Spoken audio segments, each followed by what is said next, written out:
Hello বন্ধুরা, দেখো আজকে কি রান্না হচ্ছে। পেঁয়াজ শাকের পোস্ত হবে।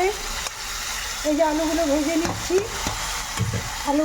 নিচ্ছি, ভাজতে ভাজতে একটু ঢাকা দিয়ে দিলাম, একটু সেদ্ধ হয়ে যাবে। এই আলু দিয়ে পেঁয়াজ শাক কাটা আছে, পেঁয়াজ কলি দিয়ে আলু দিয়ে পোস্ত হবে। ডালটা হয়ে গেছে, আর ইলিশ ভাপাটায় দেখো হয়ে গেছে। ঢেকে না রাখলে আমাকে। আর এখানে কচুর শাক না লতি কি আমি ঠিক বলতে পারছি না, এটা সেদ্ধ করা আছে, হবে কি না তাও জানি না, মাম করবে। তাহলে আজকে একবারে টাইম হচ্ছে।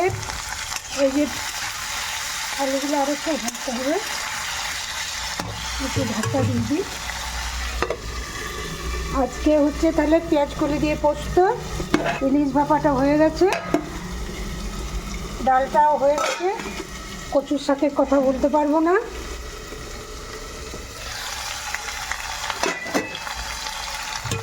সকলের জন্য শুভকামনা থাকলো, সবাই ভালো থেকো, সকলকে দুপুরের শুভেচ্ছা।